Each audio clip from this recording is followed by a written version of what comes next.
Hey everyone. So Mom has possibly the hiccups right now, so this will be fun. But we should probably talk about this because we haven't in a while. And it's time. A lot of people have asked us why we haven't done a basics video on the offense versus harm stuff, and the reason why is because we're silly. And other things just keep coming up. Well, and we've had different things come up that felt like they were related, and so what we needed to do is get those out of the way and then find a time when this would work. So for those who don't know, we have a series we're working on called Offense versus Harm. Mm-hmm. The argument is this.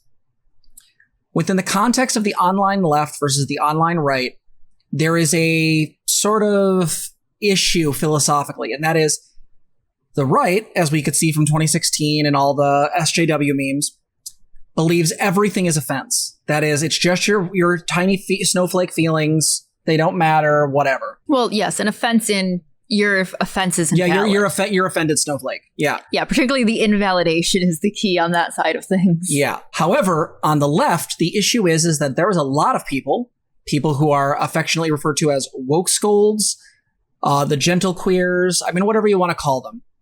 But there are some people on the left who will make a claim that everything is harm. Mm-hmm. Any misgiving, any disagreement is doing some kind of long-term systemic harm. This is also faulty. And I believe to be often manipulative. Yep. It essentially takes moments that are their offense and escalates it to look like harm as a way to essentially sort of appeal to emotion, threaten that you're doing something bad. Mm-hmm. Both of these are meant to be a form of emotional manipulation. One of them invalidating you, and the other one basically trying to claim some greater systemic or greater level of damage in order to give credence and validity to the person's offense. Now, are there some things that have very real systemic things? Yes, they just do. When we engage in discussions about systemic oppression, mm-hmm. right, we can see very clearly what happens with trans people. If trans people aren't allowed to transition, our suicide rates go up. We don't do well. When we don't have, a supportive person, same thing. Correct. If you want to know whether or not there is a issue of police brutality and white supremacy in this country, you can look at the data and clearly see that this is just the case. Discrepancies in pay in the workplace between men and women. Men and women, right? Or people of color. Or trans people versus cis people. Yep. You can see this data. And so the thing is that these are really good examples of how we talk about harm. Those are directly harmful things. But from my perspective, and from Zena's as well, mm-hmm. when we're talking about this, what often happens is when people hear us mention offense, what they think we're saying is what the right says, which is, oh, you're offended snowflake, no one cares about your fifis. Except that's not the actual thing that's being said. And so today what I wanted to do is go through some basic ideas of this, some things that me and Zena have been thinking about. Mm-hmm. The issue with offense versus harm to start off with is that we are not saying that one is actually doing some type of damage and the other one isn't. I have a analogy for this, but I want to basically say it like this. What we're talking about is a difference of scale. Being offended is a legitimate thing. You can be offended by something. If someone says something that you find offensive and bothersome, or something that you think is shitty, you should call them out on it. And your offense should be sufficient enough without pretending that they're doing some kind of large or systemic harm. The thing that I want to particularly highlight here too is that the important part in all of this is reactions, right? And both reactions and what actions we take in response to things. So when something harmful does happen, what do you do, right? When you are feeling offended, what do you do? That big question is why is important? Because why else would we be talking about harm, right? The question is, what do we do with it? So this is going to kind of give some more details now. Yeah. So the thing is I noticed we had a conversation recently in our sexuality channel in Euclid, and one of the people there had brought up the fact that there was a phenomenon that happened where, there would be this thing where you'd see like cis white girls who were into yaoi would like see two essentially masculine people together who are a relationship and kind of fetishize them in a way. And at first this was talked about as being harmful. And I pushed back and said, could you tell me how it's harmful? In which no one could do that beyond the person's feelings were hurt and it felt gross. And what I said to that was, but what you're talking about there is offense. And what was the misunderstanding is that there was this belief that what I was saying is somehow that their feelings didn't matter. And that's not what we're trying to say here. Offense is real, but it's this difference of scale of damage. And so what I'm going to use is a nerd reference. Is anyone here familiar with a Palladium game, a role-playing game, a tabletop game, by the name of Rifts? If you are, you're aware of how broken that game is and how hard it is to actually balance, because there are some people that are very squishy. There are also people that are literally in giant mechs that can fire super large missiles. One of the things that Rifts as a game system had is two different damage types. It had what were called SDC and MDC. SDC damage stood for structural damage capability. And what it referenced was basically everything in the normal world. Everything from people, body armor, drywall, your desk, a tank, everything had SDC. If you came from another world through a rift that was just a regular, superhero world, or a world in which, you were a ninja or a super spy or whatever other Palladium game you're coming over from, you universally would basically be, coming from an SDC world where everything is just SDC. You do damage to a thing, it goes against the numbers you roll go against the SDC of that thing. Got it? Cool. Because Rifts existed in a world where there was super technology, like giant fucking mechs and, bug hives the size of an Empire State Building and crazy shit like that. Not to mention, super Nazis. The simple fact of the matter is that Rifts needed to create a new damage type. And the damage type was referred to as MDC, which stood for Mega Damage Capability. And so what this is that things that were made of either special materials or were made by aliens or by, modern technology in the Rifts game didn't have SDC. They had MDC. And MDC, to put in perspective, is if I shoot a pistol at you that does SDC damage and you're wearing MDC armor, the bullet bounces off and does jack shit. Another example of this would be is you could be wearing the most effective armor humanly possible made out of SDC. And if I take the weakest laser in the game, which is 1d6 damage, and roll that and roll 1 damage, spoiler, you're dead if I hit. Because I just turned you into chunky salsa. The reason why this is an analogy for offense versus harm is that we're talking about difference of scale. In some ways, when someone is offended, they are taking SDC damage. That SDC damage is real. It's meaningful and it can hurt. It hurts your feelings. It hurts your standing in a community. It can be really fucking problematic. But MDC damage is more the systemic damage or the larger form damage, where a person is genuinely actually hurt on a very real and multitudes level.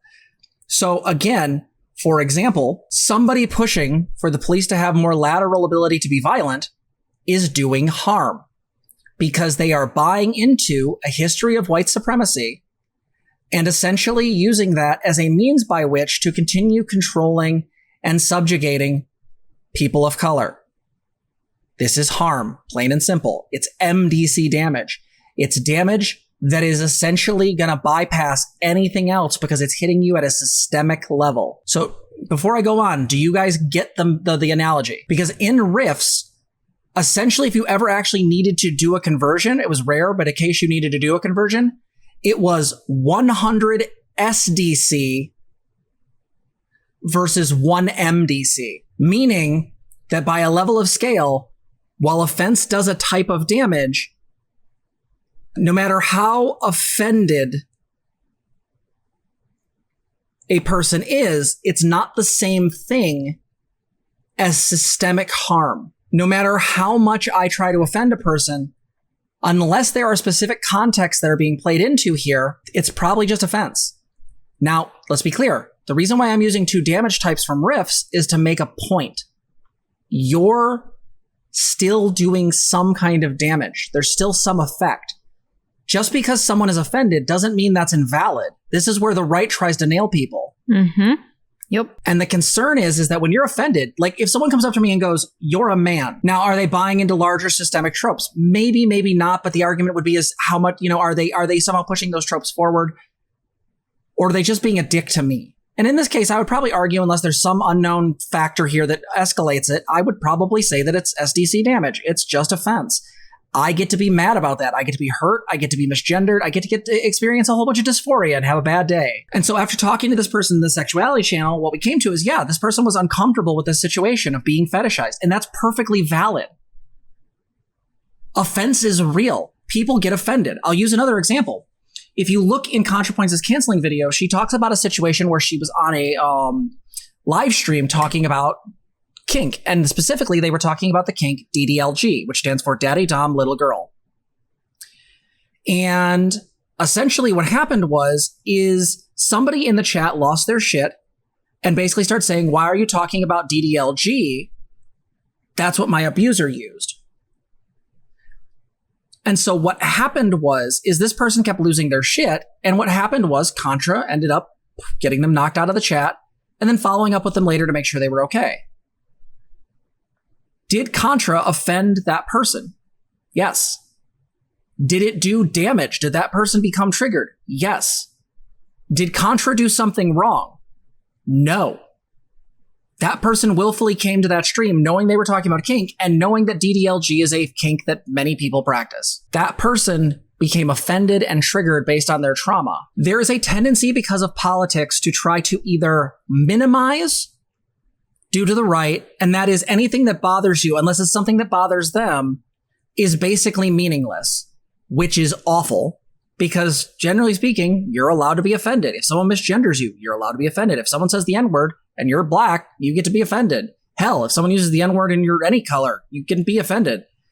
People can be offended for whatever's going on in the situation. But it's when we start to call that harm. When we start to say that what we're doing is harm on a grander scale. I'll give you an example. Lily Orchard somehow came to the realization that I disagree, and Zena as well, disagrees with 2 black women on the internet. Oh no, the shame. We disagree with Kat Black because I think that the way she behaved in the Vosh situation was inappropriate, and the simple fact of the matter is, Vosh acted like a complete douchebag during that stream. The simple fact is she basically released personal information that goes to the level of online abuse. Please look at that video if you'd like to see that argument. I would then say that to some degree, in that particular video or that particular situation, just as a side note, Vosh acting like a douchebag did offense. His comment about how people who are racist will fetishize other people was offensive. But I don't think it did anything harmful. I actually think what Kat Black did was harmful because it normalized weaponizing previous sexual encounters when it serves you. Well, and if this had been the reverse, no one would have accepted it because Vosh would have been basically basically talking about the genitals of a trans woman. Go ahead. Yeah, I don't know if it normalized anything, but certainly put into the public sphere somebody doing a form of online sexual abuse, right? Well, that was how we defined it. In that very real public case, right? It's hard to say when things get normalized or not. That's a really difficult one. Yeah. But definitely that still met that definition of online abuse. Yeah. And the other person we disagreed with was Professor Flowers, and that I think during her debate, she came off as absolutely repugnant.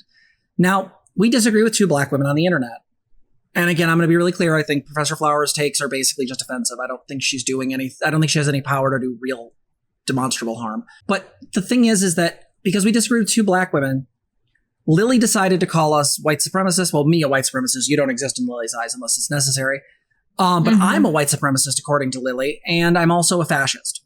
Well, I'm not a fascist because that doesn't mean it. And if you're trying to escalate to the idea of me being a white supremacist as a way to sort of sideways say harm, then we get into a weird situation Because essentially what she's trying to do, and this is what she always does, is try to escalate a thing to be bigger than it is, so then it looks like some larger form of harm is being done. What do you mean, Spherical Cat?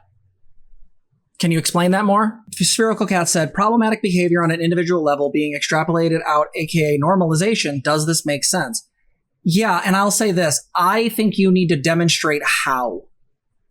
Because unless the context specifically puts the thing in the public eye and creates a way in which there's justification for certain shit behavior, and you see a change in those behaviors, that is, there's a very real, like, correlative effect, I don't know if you can always make that claim. I think people throw out the normalization claim a lot as a means by which of control.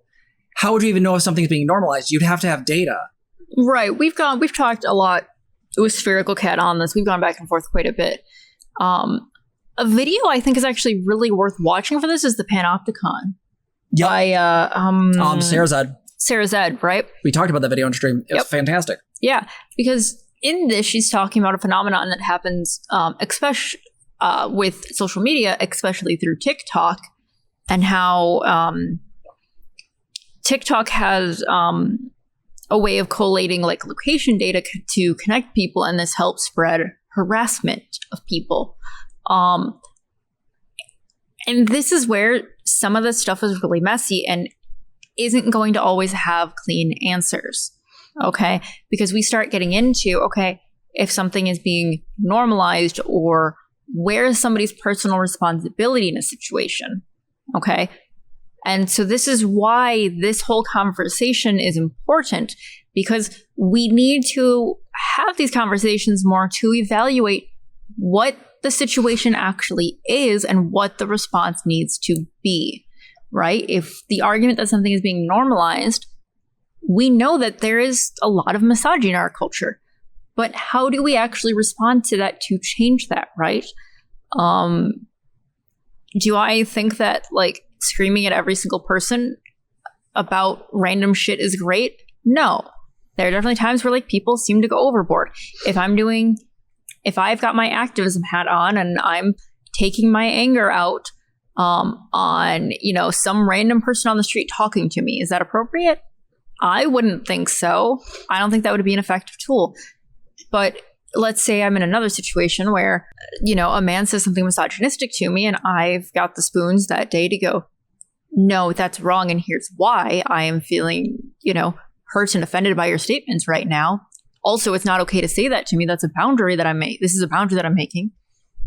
That's another response, right? But we need to be able to evaluate these situations. And that's what Jess and I really want people to do, is to be able to discuss them, pull them apart, identify where the actual events and facts are in the situation, and not in the alt-right sense of things where they're like, well, facts, whatever. What is it? What are these? Facts don't care about your feelings. Facts don't care about your feelings, right? Like, about that, all right? And not in the other extreme where only feelings matter. And yeah.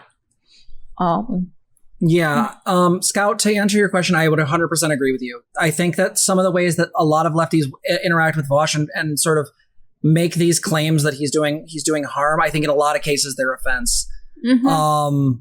I have yet to see a really substantial claim, and that's not just because of, I like Vosh, but I just haven't seen it. I've tried to look because, again, when you have a content creator that big who has a lot of trans people, you want to be careful. Mugen Inc. in YouTube chat, I know I'm being a bad girl. Do you guys think it is possible to objectively ascertain if something is normalizing something normalizing is a bad thing? I mean, I would say objectively, I would say in the sense of that we know this thing creates harm, then yes, there are some cases where you absolutely could. For example, normalizing certain types of child abuse in certain types of media could theoretically cause normalization at a level that would hurt more children in the future. What is it? Spankings, right? We know we've got demonstrable evidence about how this is causes harm, right? And if somebody were to, be like, no, spankings are fine, it's okay to do, I received all of them. No, that's pretty shitty take that I could make several arguments about. Yeah. somebody else asked like a physical harm, like being slapped in the face or something like that earlier, I think. And so to things like that, we're bouncing in a couple different circles when we're talking here, because that would be like a physical direct violence to you that is taking place in like a personal sphere, probably, possibly. Okay. There are several ways this could happen. I don't know, maybe somebody had a gut reaction and thought you were coming after them. All right, that's one scenario. Maybe there's somebody that is activating an abusive format and is doing this out of anger or hurt or something like that, and anger, fear, and slapping from that reason. Still bad. Or you've got another scenario where, like, I don't know, this is fueled by like turf rhetoric and this belief that like you shouldn't be in this bathroom. All right. There's several different levels there. All right, that we're talking about. The first one, somebody slapped out of a reaction, you know, because they thought something was happening. I think there was one time a couple weeks ago where like, I think I shoved Jess away because I got startled when Jess was coming to hug me. And that was just a random reaction. There wasn't any harm done to me. Like, I don't think so, at least. Right. There was just, that was an oops. I didn't even really realize what happened. And that was more of like a psychological, like, response there. Okay. So is there harm? No, I'm not going to argue if there's any harm there. Like, I don't think so. I don't think I was hurt. I don't think Jess was hurt, right? We talked about it afterwards. We were fine. All right. We just worked out what the issue was, or what we, you know, could figure out what the issue was at the time. But like, in terms of abuse, we have a whole, we go through the cycle of the power and abuse wheel, especially in a video about Destiny. Actually go through and watch that, and you can look at the different things that are outlined in that video. And no, we know about what kinds of things constitute abuse, okay? And we do have definitions for that, and that is a personal situation, all right, when we're talking about that. And then you get things, larger stuff like systemic, right? Mm-hmm. With the systemic stuff, when we're talking about like I don't know, a turf slapped somebody because they didn't think that this person belonged in their bathroom, quote unquote here. Now we have a situation that falls under like a hate crime, okay, and is dealing with a more systemic issue. Yeah? Are you squinting at the screen or me? Or? I was squinting at the screen, yeah. Oh, okay. No, I agree with you thus far. Yeah. So those are the kind of different levels that we're talking about, and all of these things should have different responses to them. But you're going to have to evaluate, you know, the harm that was done, and therefore your response to the harm that was done based individually on those different things. Yeah. Morningstar Council in chat said, Hallow thinks this might be related to what confuses it about its systems, seemingly random hostility. Hurt and systemic harm are hard to differentiate when one's experience is only having both belittled. Well, and I think that's a massive issue where if you've only ever experienced belittling, or everything is always taken down to the hurt level, you know, or taken down to the offense level, and offenses in this framing meaningless, mm-hmm. then yeah, that's going to be incredibly belittling, and it's going to be incredibly invalidating. The two are going to be hard as hell to differentiate. And I think that's the issue is that in a lot of cases, I think both the left and right have gone to extremes to where it is hard to differentiate things. Like, I think there are some things that just are offensive. And guess what? You're allowed to be offended. But there's also some things that I feel like do real harm. And I also think those are going to take more precedent. When we talk about the left needing to focus on real issues, we're talking about issues of harm. Yeah. The newest, you know, language to be careful of, or make sure that we're being inclusive to this group and all this other stuff. These are matters. These are things that can cause real offense and really cause discomfort and issues for other people. We need to deal with those. But there are times when those things also have to be put aside because we have to deal with real issues that are massive. And I don't mean real in the sense the other one isn't, but real in the sense of much larger, such as, again, white supremacy or, institutional transphobia or whatever. Yeah. Some of those larger, really like institutional issues versus like, when is it appropriate for somebody to use this word? Okay. When is it appropriate for somebody to use queer, right? Yeah, it sucks. It might hurt a few people. Other people have reclaimed it successfully, but that's not as big as like white supremacy is a pretty big, massive one, okay? One of those is really big. And I gotta be real here. When we're talking about offense, our emotions don't always feel to scale either. They especially don't feel to scale to any of this. And they don't have to. They won't. They're just emotions. They come up and arise. I mean, like, I feel numbed out when there's like big stuff going on with like SCOTUS, okay? I feel numb about that. But sure enough, like 2 a.m. on a Discord call and I feel like I'm being ignored, I feel utterly fucking hurt and sad and upset and cranky and anxious, and I want to stop talking and I want everything to go away. And it's 2 a.m. and I'm still mad about it for a while after. Those emotions are really, really big and really, really loud and intense, and they suck. And sure enough, at some point I need to calm down out of that state and go, okay, how big was this actually? And 9 times out of 10, the needed response is just going, hey, you know, that conversation last night kind of sucked, and just talking it over with the person for a minute in like a calm tone, right? That's all that needs. But those emotions were massive, okay? And so I think it's very easy to get those, to be in a space where it's hard to piece out what's what, all right? And especially in the West, and like the West, quote unquote, here, we get taught that like our emotions are, or at least our thoughts and our emotions are the same thing, and they are logical and they are the thing to follow.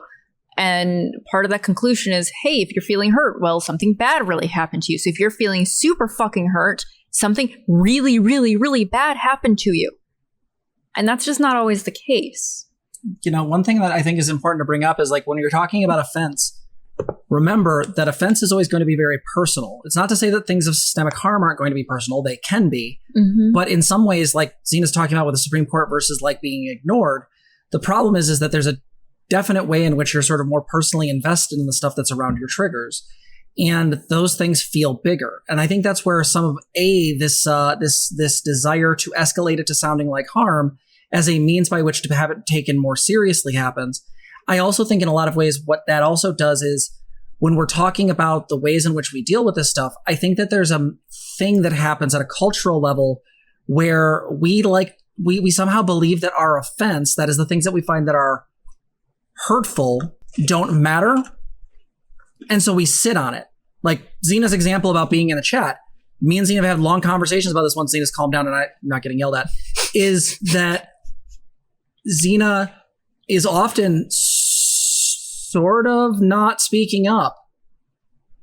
No, that's absolutely something I struggle with, is speaking up and advocating for myself. Yeah. Yeah. And the problem is if no one knows it, like there are times where Zena's sitting on the bed and I'm sitting over here and like we're trying to be online on Discord. I can't see their face. I can't see what's going on. And it's like nobody else can do it without a camera. So the problem is Zena could just be sitting there knitting or mad as shit. No one knows. Or both at the same time. Now, is Zena in the right to be upset? Yeah, in those cases, there's definitely been times where that's absolutely the case. There's other times where Zena's been in the wrong. It's fine. Mm-hmm. But the problem is that we have to look at these things concretely so that we can make decisions. The reason why the offense versus harm series matters so much to us is because I think when we're talking about what things to focus on as a movement, we need to talk about the things that do harm. The offense stuff can be handled at an interpersonal level. It should be handled at an interpersonal level. You should work on changing your cultures and subcultures so that discussing hurt feelings is not looked at as being weak. It's looked at as vulnerability being a strength. Yeah. Hollow, to clarify, I don't know that I would say offense is low stakes because I don't want to incidentally think of offense as something that isn't big and important.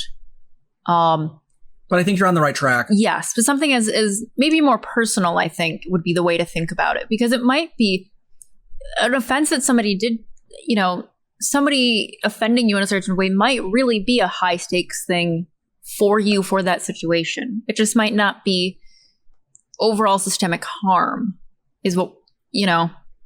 But yeah, so low stakes in like the grand scheme of things, but not in like your personal situation might still be high stakes for you, right? Does that make sense? Framing's important in this stuff. I think framing can be really, really helpful because the framing, the lens that we're looking through in that moment can give us the idea of what the scale is, right? Is this a me and just situation? Is this a me and somebody else or me in a larger community situation, right? Like, let's see, looking at the SDC, MDC analogy again, like what TMH said just makes sense. Just because offense is comparatively small doesn't mean it doesn't need to be redressed.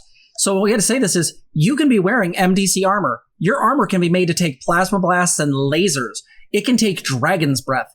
But guess what? Some motherfucker shoots you with a revolver. I'm still going to want to have words with him because why are you shooting at me? Yeah. And the thing is that, again, it's an issue of magnitude. One can grow into the other one when done in certain ways, right? Like, here's a great thing. Look at Steven Crowder. Steven Crowder is offensive as an existence, like as a person, right? Like, just, can we all agree on that? Like, Steven Crowder is offensive by just his nature. And yet I would argue that he does systemic harm because his offensiveness gets shared with such a huge audience that then normalizes this very racist, very bigoted, very transphobic notion. Because he's in effect teaching education, and doing an educational thing that is systemic and harmful in that case. Yeah. Mm-hmm. Yeah. Hollow in the Morningstar Council. Glad that worked for you. Yeah. Mm-hmm. Again, we don't bring this up to shut people down. We bring this up because we want to understand how to navigate these situations. In cases of offense, it's how you redress things. It's seeking reparations. It's speaking to your hurt, speaking to your bother, and working through it. These are opportunities for you to grow as a person. But systemic harm doesn't really provide those. Yeah, I guess adversity and grit are good, but tenacity only goes so far. At some point, these things just suck and shouldn't exist.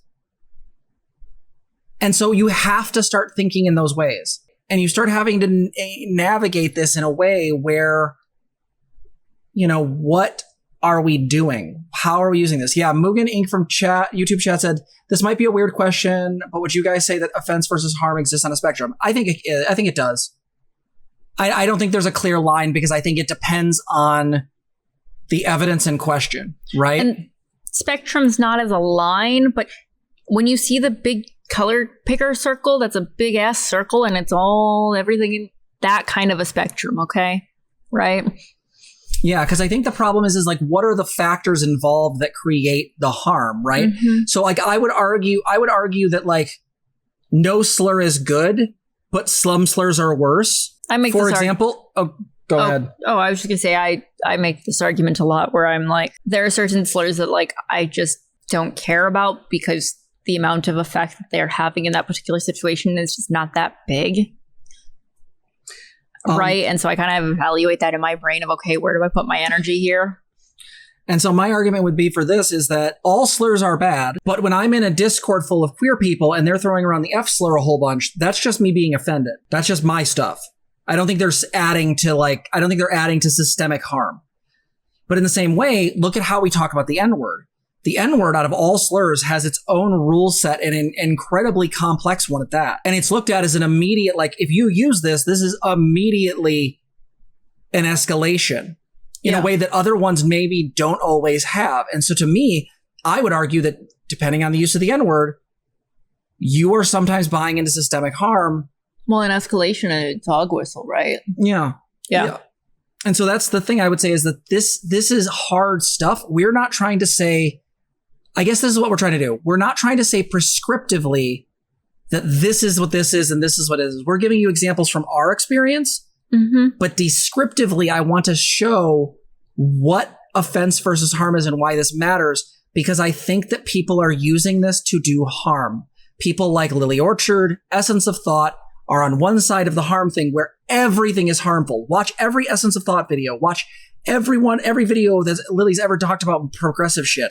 Everything is the worst thing ever. But then, despite being wrong, getting offended about Contra, well, that's a big deal now, right? Again, everybody is personally invested selfishly into their own idea of what's going on. When Zena gets upset and doesn't feel heard, those are real issues that need to be addressed.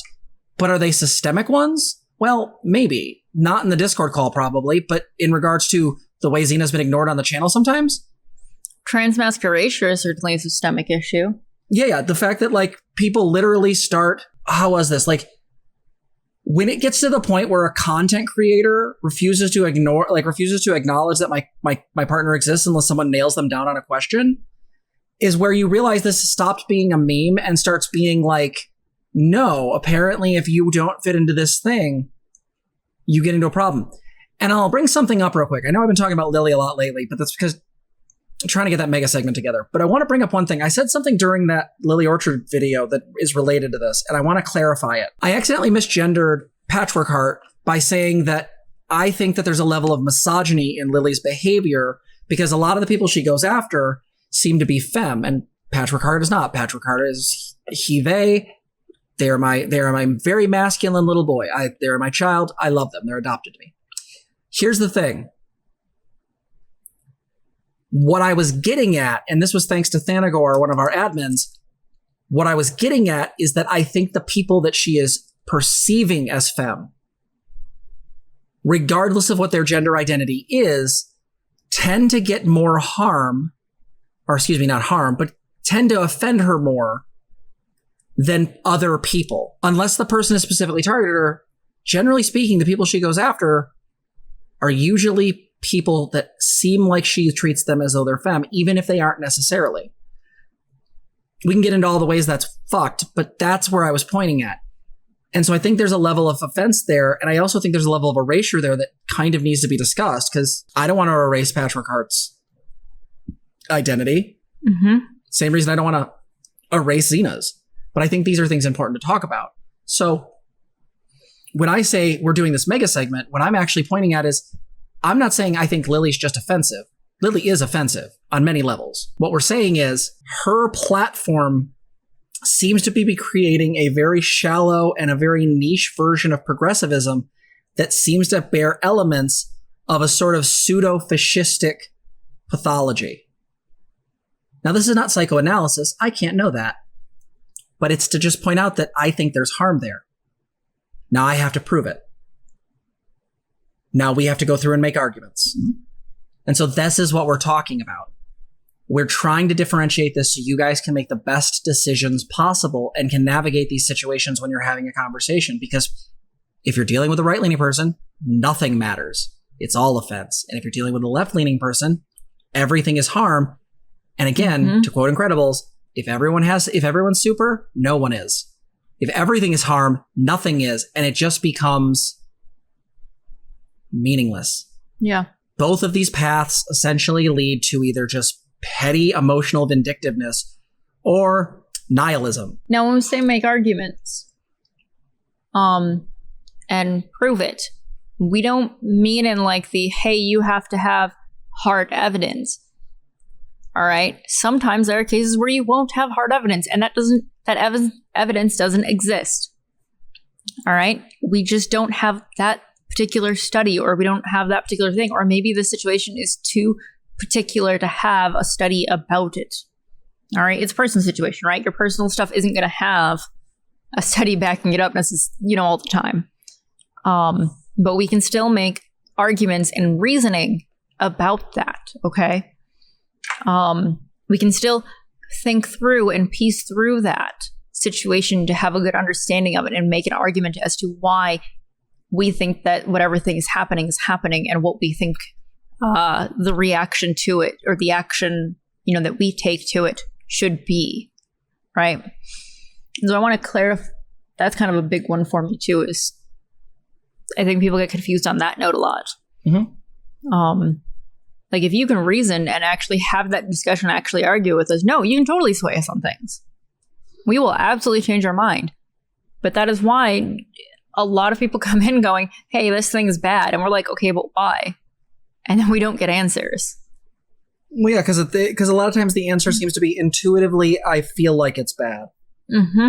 And I think I'm getting very skeptical of that line of thinking, because I think that line of thinking leads to a really weird standard by which we're feeling through our arguments rather than making them. And while I think our emotions are important, and I think that's directly connected to why, being emotionally affected by things that do harm, yeah, I think there are people using this in really inappropriate ways. So I think that's the thing is what we're trying to do is stop that and stop people from having these types of manipulative sort of emotional reactions to things. We want to talk about harm in regards to when we're talking about large scale systemic harm. What are you talking about? How is this doing harm?